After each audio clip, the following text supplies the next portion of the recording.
Every year, just for a moment, the world spins a little slower. Sadly, however, every year there are fewer souls who even notice. The last of the old guard is passing on, and a new guard, both in and out of uniform, must carry their torch. For many, there's a disconnect to the meaning of Remembrance Day. It's a national holiday, a day off school, a long weekend, a time when broadcasters rerun old war movies that are about as far removed from the real thing as Hollywood can imagine. But take the time to visit a memorial grave site, and the significance of Remembrance Day is laid in acres at your feet. Most sites are set amidst beautiful landscapes. In Arlington, gravestones cascade with military precision down the gentle sides of verdant hills. Grass is manicured to perfection. The scene solicits quiet reverence. In Normandy, crosses stretch across fields of equally well-tended grass, beyond which lie the grey swells of the English Channel. Poppies grow in clusters along the shoreline like blood-stained memories, yet bright with hope. Visit El Alamein, however, and there is no such grace. Located 65 miles west of Alexandria, the memorial sites here are starkly harsh. White markers stand in sands bleached beneath a merciless sun. The desert vistas stretch for miles in every direction. To the west they travel into Libya's western desert, and to the north they dissolve into the soft, blue Mediterranean Sea. Yet as inviting as the waters are, the hard, compressed beaches are seemingly barren. No cabanas. Not even a sunbather. And little wonder. In 1942, these sands were called the Devil's Garden, so named for the legion of landmines placed beneath their surface, many of which still remain today.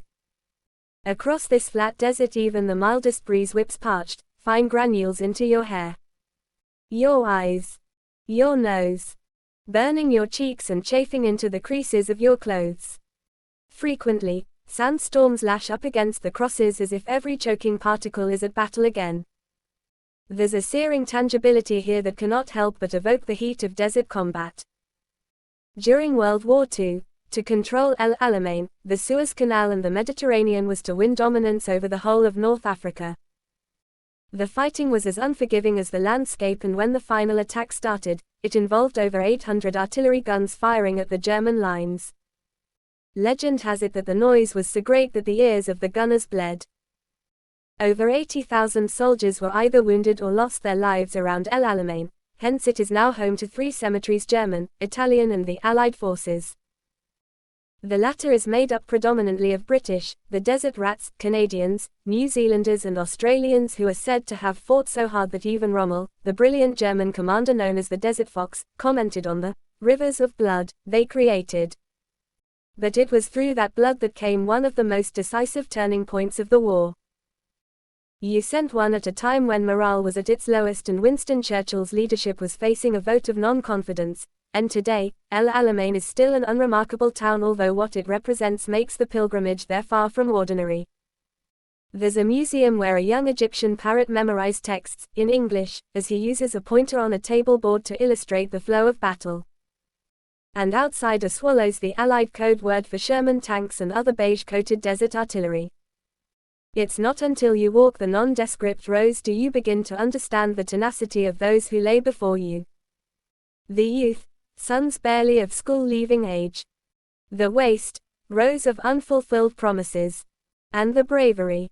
Sometimes, if 2 airmen died in the same aircraft, the markers are poignantly joined. And as the overhead sun scorches shadows of every marker into the sand, it's as if every grave is saluting those who were never found. Choose to feel the forgotten solitude of El Alamein, and perhaps your world might even spin slower, if only for a moment, in remembrance.